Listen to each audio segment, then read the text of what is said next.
नमस्कार, बहुत स्वागत है आपका। मैं आपके साथ तरन्नुम जहां शेख। बुलेटिन की शुरुआत करते हैं। हरियाणा चुनाव से पहले सीएम योगी आदित्यनाथ ने एक ऐसा बयान दिया जिसके सदमे में समाजवादी पार्टी अभी तक उबर नहीं पाई है। सीएम योगी ने कहा था बटेंगे तो कटेंगे। इस एक बयान ने समाजवादी पार्टी को इस कदर हिलाकर रख दिया है कि बार बार समाजवादी पार्टी के नेता इस बयान का काउंटर कर रहे हैं, कभी सोशल मीडिया पर तो कभी होर्डिंग्स के जरिए इस बयान को काउंटर करने की कोशिश लगातार पार्टी की तरफ से है। अभी कल समाजवादी पार्टी के होर्डिंग लगाए गए थे जिस पर लिखा था कि जुड़ेंगे तो जीतेंगे। अब समाजवादी पार्टी के मुखिया अखिलेश यादव ने एक्स पर पोस्ट करते हुए लिखा कि उनका नकारात्मक नारा उनकी निराशा नाकामी का प्रतीक है। नारे ने साबित कर दिया है कि उनके 10% मतदाता बचे हैं। बीजेपी के बचे मतदाता भी खिसकने के कगार पर है, इसीलिए ये उनको डराकर एक करने की कोशिश में है। आदर्श राज्य की कल्पना में अभय आधार भय नहीं है। यह सच है कि भयभीत ही भय बेचता है, क्योंकि जिसके पास जो होगा वो वही बेचेगा। ये नारा जो है एक रूप में जो दर्शाता है वो है नकारात्मक रूप। ये नारा उनके पतन के अंतिम अध्याय का आखिरी यहाँ पर शाब्दिक किला है। और अब सवाल ये उठता है कि आखिर सीएम योगी आदित्यनाथ के एक बयान पर समाजवादी पार्टी इतनी ज्यादा क्यों तिलमिलाई हुई है कि बार बार ये नारा उनकी नींद खराब कर रही है। सवाल ये भी है कि वास्तव में आखिर डरा हुआ कौन है। एक तरफ बीजेपी की तरफ से नारा दिया गया और दूसरी तरफ अब अखिलेश यादव हो या फिर समाजवादी पार्टी की तरफ से जो होर्डिंग लगाए जा रहे हैं, ना बटेंगे ना कटेंगे, इस तरह के होर्डिंग्स आप लगातार देख रहे हैं। और दूसरी तरफ जो है बटेंगे तो कटेंगे कि यहाँ पर नारे जो है बीजेपी की तरफ से दिए गए और उस पर सफाई बार बार समाजवादी पार्टी की तरफ से दी जा रही है।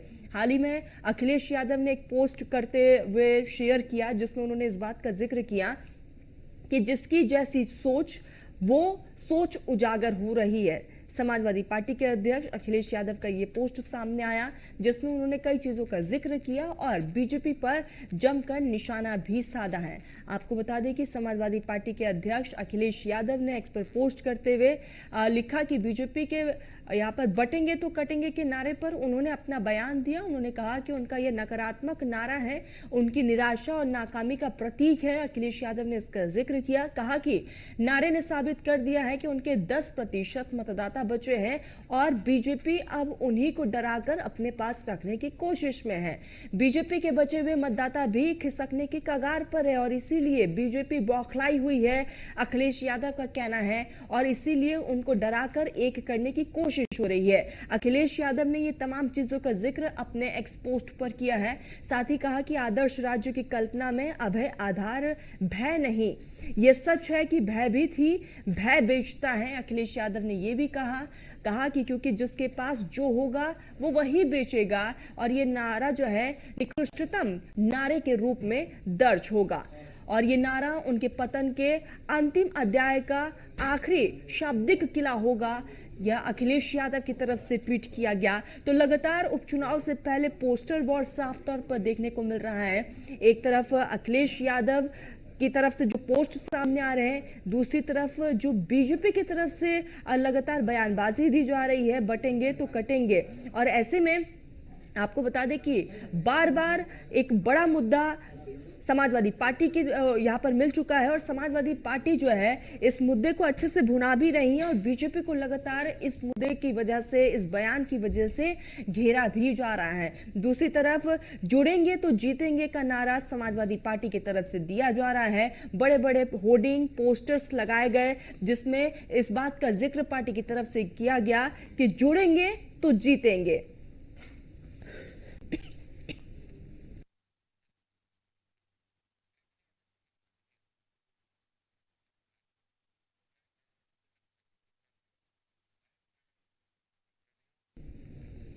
तो लगातार पार्टियों की तरफ से ये नारा दिया जा रहा है और ऐसे में आपको बता दें कि यहाँ पर 27 का सत्ताधीश का भी नारा दिया गया है समाजवादी पार्टी की तरफ से।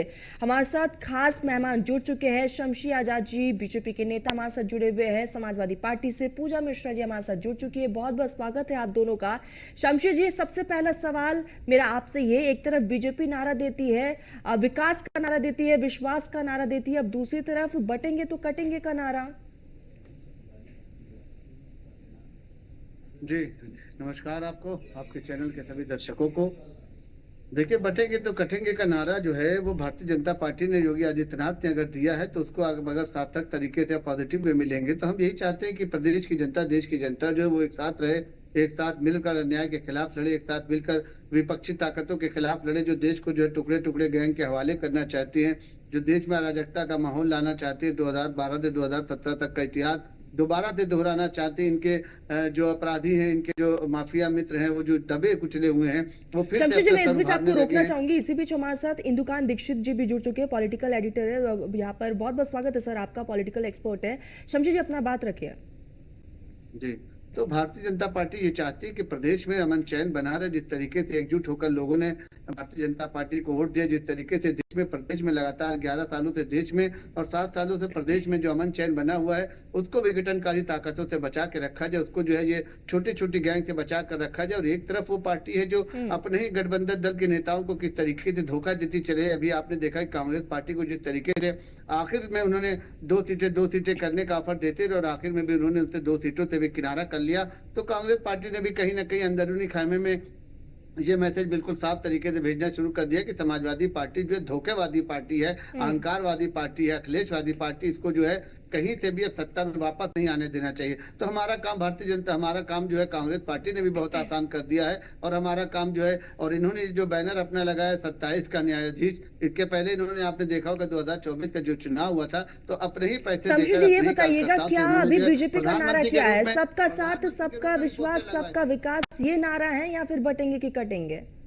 नहीं, हमारा विकास का नारा, सबका साथ सबका विकास का नारा भारतीय जनता पार्टी का पुराना नारा। उसी पर आपने देखा कि 2024 का भी चुनाव हम लड़े, 2022 का भी चुनाव हम लड़े हैं। लेकिन जिन ताकतों को हम संदेश देना चाहते हैं कि भाई इनके चक्कर में अगर आप बढ़ जाएंगे तो कहीं ना कहीं फिर दंगों के हवाले हो जाएंगे, कहीं ना कहीं फिर वही देश में अराजकता का माहौल, प्रदेश में अराजकता का माहौल, वही 5600 दंगे फिर आपको देखने को मिलेंगे। तो आपको एकजुट होने की जरूरत है। हालांकि समाजवादी पार्टी को भी ये समझना चाहिए कि ये उपचुनाव है, कोई सरकार नहीं बनने जा रही है, लेकिन जितना हवा समाजवादी पार्टी बना रही है फेसबुक और ट्विटर। ठीक है शमशी जी, जवाब लेते। पूजा जी, बटेंगे तो कटेंगे, बीजेपी कह रही है कि इससे एकजुटता का हम नारा दे रहे हैं। आपको नमस्कार और साथी प्रवक्ताओं को भी मेरा नमस्कार। देखिए, एकजुटता का अगर नारा दे रहे थे तो एकजुटता हुई क्यों नहीं? बटेंगे कटेंगे, इनके नारे ने जो है आर्यन मिश्रा की जान ले ली, रामगोपाल मिश्रा की जान ले ली, बहराइच में दंगा करा दिया। अभी ये कह रहे हैं कि जो है सौहार्द बांट रहे हैं। और बटेंगे कटेंगे, मुझे लगता है कि ये शब्द में जहाँ पे बंटवारा दिख रहा है, कटना दिख रहा है, वो सौहार्द तो बांट ही नहीं सकता है। और माननीय मुख्यमंत्री जी मुख्यमंत्री के पद पर बैठ करके ऐसे बयानबाजी भी नहीं कर सकते हैं, ये अशोभनीय है। पर अभी भाजपा के प्रवक्ता कह रहे थे कि 2012 से लेकर 2017 तक कब तक रोना रोएंगे, 2012 से लेकर के 2017 तक। अरे भाई, 17 से 22 आपकी चुन रह गई है सरकार, उसका रोना रो लीजिए। केंद्र में रह गई हुई है आपकी सरकार, 2014 से लेकर के 2024 चल रहा है, उसका रोना रो लीजिए। नहीं, इनको लगातार सिर्फ और सिर्फ विपक्ष के बारे में ही बात करनी है। हालांकि अगर इतना ही सौहार्द आपने बना रखा हुआ है, तो आपने इतना ही क्राइम हटा रखा हुआ है, तो एनसीआरबी के आंकड़ों से क्यों नहीं कम हो जा रहा है? एनसीआरबी के आंकड़ों में क्यों लगातार महिलाओं के साथ अपराध में वृद्धि हो रही है? क्यों लगातार जो है उत्तर प्रदेश में जो है वृद्धि हो रखी है क्राइम की? ये ऐसा क्यों हो रखा हुआ है? देखिए, जनता के बीच में जो है समाजवादी पार्टी है, समाजवादी पार्टी हमेशा से ही जो है जनहित की बात करती है, ना नफरत फैलाई है, ना ही कभी आगे फैलाएगी। अगर आप उठा करके देखेंगे तो कभी आप जो है माननीय राष्ट्रीय अध्यक्ष अखिलेश यादव जी का कोई एक ऐसा बयान नहीं दिखा सकते जहां पर ऐसा लग रहा हो कि वो नफरत बांट रहे हो। उन्होंने कभी भी इस तरीके की नफरत बांटने वाली मंचों से, और मुख्यमंत्री रहते वक्त तो कभी नहीं किया, किसी भी तरीके की ऐसी बयानबाजी नहीं की। हम जो है जनता के बीच में, जनता पे हमें भरोसा है। 2024 में जैसे जनता ने अपने अधिकारों को देखते हुए, अपने मुद्दों को देखते हुए वोट किया, वैसे बाई इलेक्शन में देंगे। हमारे घटक दलों की बात कर रहे थे, हमारे यहाँ पे जो है लोकतंत्र है, डिस्कशन चलता है, सबको पता चलता है। हमारे यहाँ ऐसा नहीं होता है कि दिल्ली में जा करके कोई रो रहा हो कि भैया कुछ नहीं, सिंबल मत दीजिए, हमें जो है प्रत्याशी दे दीजिए। अच्छा, प्रत्याशी नहीं दे रहे हैं तो सिंबल ही दे दीजिए। अरे हमारी ही सीट थी, वो विधानसभा में, मजबा में हमारे ही विधायक थे। आप जो है कुछ तो करिए, लेकिन फिर भी आप नहीं मानते हैं। आप कहते चुप, नहीं बोलना है। अगर एक आपने जो है वन शो मैन ठीक है, ठीक है पूजा जी, इसका जवाब शमशी जी से ले लेंगे, लेकिन इंद्रुकांत दीक्षित जी मैं आपके पास ही आऊंगी। हम लगातार देख रहे हैं कि किस तरह से अब उपचुनाव में विकास के मुद्दे पर बात होनी चाहिए, लेकिन हम देख रहे हैं प्रदेश में पोस्टर वॉर छिड़ चुका है सर। जी तरन्नुम जी नमस्कार, आपके जितने भी को पैनलिस्ट हमारे उनको भी नमस्कार। देखिए बड़ी बात क्या है, मैं तो व्यक्तिगत तौर पर ये मानता हूँ कि जो आदर्श आचार संहिता है चुनावों की, उसमें पूरी तरह से ये प्रतिबंधित है कि आप किसी जात, किसी धर्म के नाम पे वोट मांगे। अगर आप ये कहते हैं कि पीडीए के लिए वोट दीजिए, आप ये कहते हैं कि आप हरिजन के नाम पे वोट दीजिए, आप ये कहते हैं आदिवासी के नाम पे वोट दीजिए, कई बार में बहुत आश्चर्य होता है कि हमारे देश की संवैधानिक व्यवस्था में आखिर राजनीतिक पार्टियां और राजनीतिक पार्टियों के नेता ऐसा कैसे कर लेते हैं। और ये बिल्कुल खुल्लम खुल्ला संविधान की अवहेलना और उल्लंघन है। उसमें अगर आप कहते हैं कि पीडीए के लिए वोट दीजिए, ये क्या है? आप पिछड़ा, दलित, आदिवासी, आप कहते हैं, आपको याद होगा मुलायम सिंह जी एक जमाने में कहते थे हमें मौलाना कहने में भी अच्छा लगता है। आप मौलाना कह के मांगे, आप पंडित कह के मांगे, आप राजपूत कह के वोट मांगे, मतलब हम किस डेमोक्रेसी की बात करते हैं तरन्नुम जी? अगर डेमोक्रेटिक वैल्यूज की बात किसी देश में, किसी व्यवस्था में हो, तो वहां पे इस तरह के शब्दों के इस्तेमाल को तो बिल्कुल प्रतिबंधित कर देना चाहिए। और इसकी बात कह के आप अगर नारे लगाते हैं, ऐसा करके पोस्टर लगाते हैं, ये बिल्कुल पूरे किसी भी लोकतांत्रिक व्यवस्था को शर्मसार करने वाली बात होती है। जी बिल्कुल। और इंद्रुकांत जी, मेरे को यही लगता है कि, और इसी को शायद राजनीति भी कहते हैं कि इंसान कुछ भी कर गुजरने को तैयार रहता है। शमशी जी मैं आपके पास ही आऊंगी। पूजा जी ने कई आरोप लगाए बीजेपी पार्टी पर, जवाब दीजिएगा। पूजा जी का आरोप और पूजा जी की पार्टी का आरोप, अभी तो पूजा जी एक और आरोप की तैयारी कर रही होंगी जब 23 तारीख को रिजल्ट आएगा, जिसमें समाजवादी पार्टी का सुपड़ा साफ हो जाएगा यूपी बाई इलेक्शन में। तो उसमें वही अपना ईवीएम कोरोना जैसा अभी 2024 में, 2022 में भी पूजा मिश्रा को हमने देखा सारे चैनलों पर कि प्रशासन की लापरवाही और ईवीएम की जो है अदला बदली, ईवीएम में हैकिंग, तो ये सारी चीजें इनके पास आ गई होंगी कि अब इसकी भी रिहर्सल शुरू कर दीजिए, उसमें ज्यादा दिन बचा नहीं है। हम अपना लगातार काम कर रहे हैं, जनता के बीच में रहने का काम कर रहे हैं। समाजवादी पार्टी बिल्कुल आश्वस्त है अपनी जीत को लेकर। समाजवादी पार्टी आश्वस्त होती तो इतने बेचैनी इनको पोस्टर लगाने की जरूरत ना पड़ती। पोस्टर लगाने का मतलब है कि कहीं ना कहीं अखिलेश यादव की नींदें जो है वो पूरी तरीके से उड़ चुकी है, क्योंकि उन्होंने पैसा लेकर जिस तरीके से टिकट का बंटवारा किया, जिस तरीके से परिवारवाद को बढ़ावा देने के लिए एक बार फिर वही काम किया है, एक बार फिर वही गुंडे माफिया जो आरोपी है उनके घर वालों को टिकट देने का काम किया है। तो जनता जो है वो बेवकूफ नहीं, देश की 25 करोड़ से ज्यादा की आबादी प्रदेश की जो है वो बेवकूफ नहीं है, वो अच्छा बुरा अपना बिल्कुल अच्छे तरीके से जानती है। और वो जानती है कि भारतीय जनता पार्टी की सरकार का मतलब है कि हमारी सरकार, भारतीय जनता पार्टी की सरकार का मतलब है किसानों, मजदूरों, नौजवानों, महिलाओं, बेसहारों की सरकार, न कि ये सिर्फ परिवारवादी सरकार, न कि माफियावादी सरकार। वही होता था पहले कि बच्चा घर से जाता था जी, बीजेपी परिवारवाद की राजनीति नहीं करती क्या? अब तो जी तरन्नुम जी, तो अब यह है कम से कम की जो अपहरण की वारदातें हुआ नहीं, जवाब दीजिए शमशी जी, क्या बीजेपी परिवारवाद की राजनीति नहीं करती?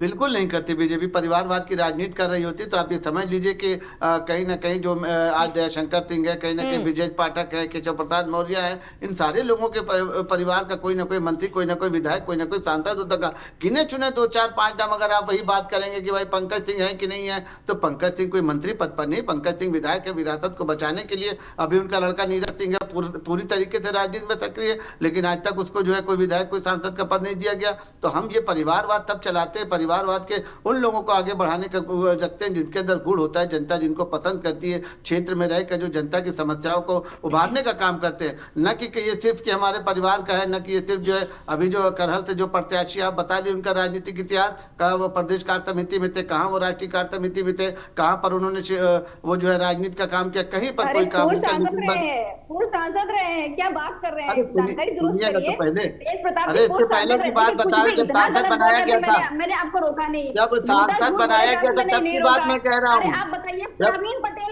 क्या केशव देवी पटेल के बेटे नहीं है कि खैर में जो है आपने हाथरस के सांसद के बेटे को टिकट नहीं दिया? अच्छा आऊंगी पूजा जी, आऊंगी आपके पास, सुन लेते हैं पूजा जी, आऊंगी आपके पास। पूजा जी बस आ ही रहे, आपके पास ही आ रहे थे पूजा जी, आपके पास ही आ रहे थे, सुन लेते हैं कुछ सेकंड और पूजा जी, कुछ सेकंड और शमशी जी को सुन लीजिए, आऊंगी आपके पास, पूरा वक्त आपको दूंगी। पूजा जी सुन, पूजा जी क्या संभालेगा तरन्नुम जी? जो छोटा सा परिवार अपना ना संभाल पाए, कहीं भाभी जो है अपर्णा यादव भारतीय जनता पार्टी में जाने को तैयार है, भारतीय जनता पार्टी में आगे उनका स्वागत है, सम्मान दिया जा रहा है। अभी आपने देखिए करहल से हमने उन्हीं के बीच का प्रत्याशी उतारा है, तो कहीं ना कहीं इनका परिवारवाद जो वो भी कहीं ना कहीं बिखर रहा है। तो जनता यही कह रही कि जब ये अपने परिवार को एक नहीं कर पा रहे, जब ये अपने परिवार को साथ नहीं पा रहे, पूजा जी जवाब दीजिएगा। ठीक है शमशी जी जवाब ले लेते हैं। पूजा जी परिवार बिखर रहा है, आप लोग अपने परिवार को नहीं संभाल पा रहे। नहीं, मुझे लगता है कि तरन्नुम जी भाजपा ने बेड़ा उठाया हुआ है कि अरे ये कैसे परिवार वाले को टिकट नहीं दे रहे, इनको हम देंगे। ये तो अच्छी बात है ना कि जनता के बीच में यही परिवार कहते हैं। उसके बाद में जनता के बीच में हम हमेशा मानते हैं कि जनता के बीच में प्रत्याशी जाता है। तो अगर आप बर्डन उठा रखिए थोड़ा सा कि नहीं, जिनको जो है समाजवादी पार्टी के भी पॉलिटिकल लाइन में उनको नहीं रहा है, पॉलिटिकल लाइन में रही नहीं रहे हुए, उनको टिकट नहीं दे रहे, तो हम यहाँ टिकट देने का तीन बिंदुओं पर इनके यहाँ टिकट दिया जाता है, इनके यहाँ कार्यकर्ता देखा जाता, इनके यहाँ देखा जाता सबसे पहले भाई थाने में मुकदमे कितने हैं, कितने इनके ऊपर गैंगरेप का केस है, कितनी हत्या है, कितना मर्डर है, कितना अपहरण है, उसको टिकट दिया जाए, या बहुत बड़ा कोई पूंजीपति है उसको टिकट दे दिया जाए, या कोई परिवारवाद का है परिवार का है उसको टिकट दिया जाए। ये सारी चीजें हैं बिल्कुल। शमशी जी सुन लेते, पूजा जी जवाब दीजिएगा। परिवारवाद की वजह से पूजा जी जवाब रखिए। शमशी जी पूरा मौका मिला है, शमशी जी एक तरफा डिबेट नहीं हो सकती ना। पूजा जी जवाब रखिएगा। शमशी जी एक तरफा डिबेट नहीं हो सकता है। शमशी जी रुक जाइए। शमशी जी पूजा जी जवाब रखिए। जो गिनाने के कुछ है नहीं। देखिए तरन्नुम जी, ये इनको कह रहे हैं कि जो है पूंजीपति, मुझे लगता है कि जितना जो है पूंजीपति भाजपा के पास में है उतना तो पूरे देश में किसी के पास में नहीं है। तो मुझे लगता है कि समाजवादी पार्टी के प्रश्न उठाने का इनको अधिकार ही नहीं है। और जहां तक बात रही परिवारवाद की, तो इनके मुझे लगता है कि इनके यहाँ परिवारवाद अलग होता होगा, इनका डेफिनेशन अलग होता होगा। हमारे यहाँ का डेफिनेशन ये अपने हिसाब से बैठा लेते हैं, हमें उससे कोई मतलब नहीं है। हमें मतलब है कि हमें उत्तर प्रदेश की जनता के बीच में रहना है, हमें जनता के मुद्दे उठाने हैं। अभी भी माननीय मुख्यमंत्री जी ना तो जनता के मुद्दे उठा रहे। मैंने पॉलिटिकल एक्सपर्ट को सुना और उन्होंने कहा कि कैसे पीडीए का नारा, अरे आप क्या कर रहे थे हिंदुकान जी, इलेक्शन कमीशन जाइए, एप्लीकेशन लगाइए कि समाजवादी पार्टी ने पीडीए का नारा दिया, ये तो इलेक्शन कमीशन के अगेंस्ट है। लेकिन हाँ, अगर वहीं पे गिरिराज सिंह जी खड़े होकर के मंच से ये कहते हैं कि जिसको जो है जो राम भक्त है वही जो देशभक्त है, और अररिया के सांसद कहते हैं कि जो अररिया में रहना होगा तो उसको हिंदू बनना होगा। जब गिरिराज सिंह जी कहते हैं कि कोई एक मुस्लिम आपको एक थप्पड़ मारे तो आप उसको 100 थप्पड़ मारिए, आप अपना त्रिशूल जो है पूजा करके रखिए, आप भाले पूजा करके रखिए, तलवार रखिए, और जो है आप अपनी सुरक्षा स्वयं करिए। तो ये सब नहीं होता। आप लोग क्या कर रहे हैं? इलेक्शन कमीशन जांच करिए, इलेक्शन कमीशन को दिखाएंगे कि हम पिछड़े, दलित, अल्पसंख्यक, आबादी, आदिवासी, इन सब की बात कर रहे थे, आप लोग बताए होते। अब भाजपा करती है, मुझे परेशानी यही लगती है कि जो है हिंदुकान जी मंदी मंद मुस्कुरा रहे, हिंदुकान जी आप अधिकार है जवाब दीजिएगा करने के, धर्मवाद करने। ये जो है चंडीगढ़ में जो है कॉन्स्टिट्यूशन को तार कर दे, ये सिर्फ और सिर्फ देश के प्रधानमंत्री और मुख्यमंत्री को अधिकार दे रखा हुआ है क्या? आप लोग जाया करिए। बेशक अभी श्रद्धेय मुलायम जी की बात की, आपने क्यों नहीं विरोध किया जब जो है उनको पद्म विभूषण दिया जा रहा था? तो आप लोग क्या कर रहे थे? चाहिए था ना। ठीक है पूजा जी जवाब ले लेते हैं, इंदुकान जी जवाब दीजिएगा। देखिए तरन्नुम जी, कई बार तो मैं सोचता हूँ कि मैं जब दक्षिण भारत जाता हूँ तो कोई कहता है तमिलनाडु से अधिक कोई बड़ी चीज नहीं है, कोई कहता है कन्नडिगा के अलावा कोई नहीं है। जब उत्तर भारत आते हैं तो कम से कम ये महसूस होता है कि भारत की आत्मा यहाँ रहती है। हिंदी भाषी देश को अपना मानते हैं ज्यादा, और वो कहते हैं भारत की बात करते हैं। बाकी किसी भी राज्य में चले जाइए, बंगाल में चले जाइए, तमिलनाडु में, कर्नाटका में, महाराष्ट्र में, भाषा के आधार पर लोग कहते हैं हम ही सबसे अच्छे हैं। हम अच्छे हैं ठीक है, लेकिन हम ही अच्छे हैं, बाकी लोग कमतर हैं। तो आप देखिए देश कहां बचा। आप पिछड़े की बात कर रहे हैं, दलित की बात कर रहे हैं, अल्पसंख्यक की बात कर रहे हैं, देश की बात कौन करेगा पूजा जी? आप देखिए इसी तरह से एक जमाने में लालू जी भूरा बाल कहते थे।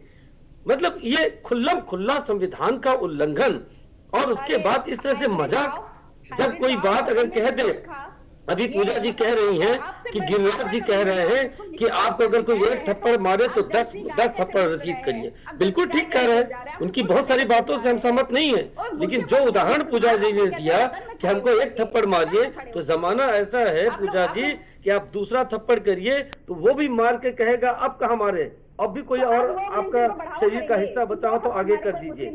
आप बताइए, भारत और पाकिस्तान का डिवीजन हिंदू और मुसलमान के आधार पे हुआ था। आपके जैसे लोगों ने, समाजवादी और साम्यवादी जो अपने को कहते हैं, उन्होंने यहाँ पे फिर से ये बातें रखी और बराबरी का दर्जा दिया, और उस बराबरी के दर्जे में आज ये स्थिति है कि हमारे देश के कई इलाकों में कहा जाता है कि यहाँ मस्जिद है तो यहाँ से दुर्गा का जुलूस नहीं निकलेगा, तो हम पाकिस्तान में जुलूस निकालेंगे। अरे आप ऐसी बातें करते समय ये सोचिए कि आखिरकार हिंदुस्तान का निवासी कहाँ जाएगा, हमारा देश कहाँ है। पूजा जी ये वक्त है कि देखिए, एक बड़ी प्रसिद्ध उक्ति है, ये वक्त है मिस्ल आवे रवा, करूं किस तरह इसकी कीमत बयां, बकौले वतन को ये भाता नहीं, गया वक्त फिर। ठीक है इंदुकान जी, पूजा जी जवाब दे रही है, सुनते हैं। पूजा जी, वक्त की कमी है, जवाब रखिएगा। देखिए भारतीय जनता पार्टी, मैं बोलूं? आऊंगी शमशेर जी, आऊंगी आपके पास। सरकार आपकी है, आप बोलिए। आप लोग वैसे ही बहुत बोल रहे हैं, आपको तो लगता है कि जितना अधिकार पूजा जी आप, जितना पूजा अधिकार जी, आपको बोलने का सरकार दिया है, बीजेपी आपको के वो तो बोलेंगे, समाजवादी पार्टी भी तो बोल रही है। लेकिन अफसोस महिला के साथ में बर्बरता हो जाती है। कहीं नहीं, आप महिला हैं, आप अपने सीने पे हाथ रख के बताइए ना कि आपको कहाँ लगता है कि आप असुरक्षित हैं। आप बताइए कि आप राजनीति करते हैं, आप बताइए आप घर के बाहर निकलती है आपको कहाँ लगता है। अभी आपने कहा एक एक करके वक्त की बहुत कमी है, वक्त की कमी है। शमशेर जी 20 सेकंड है आपके पास, 20 सेकंड है, आखिरी रिएक्शन।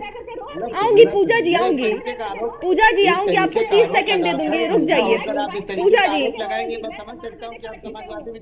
शमशेर जी, समाजवादियों ने अपने जिंदे का सम्मान नहीं किया है तो कहा कि किसी का सम्मान करेंगे। देश विरोधी ताकतें आपके साथ है, देश को टुकड़े टुकड़े बांटने की ताकतें आपके साथ है।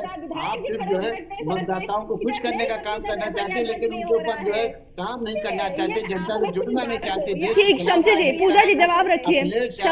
पूजा जी, शमशेर जी, वक्त की कमी है, वक्त की कमी है। पूजा जी 20 सेकंड आपके पास। किसके पास है? पूजा जी के पास। बोलिए। तरन्नुम जी, देखिए मैं हमेशा कहती हूँ कि वर्तमान की मैं बात कर रही होती हूँ। अभी जो है उत्तर प्रदेश में 9 सीटें, चले ठीक है, आप ले जाइए 9 सीट, अगर आपको इतना ही कॉन्फिडेंस है। अब जाइए बात करिए कि जो है मुद्दों पे, जिस दिन आप मुद्दों पे बात कर लेंगे, जैसे 2024 में आपको परिणाम देखना पड़ा है, वैसे ही जो है बाई इलेक्शन में और आने वाले हर इलेक्शन में देखना पड़ेगा।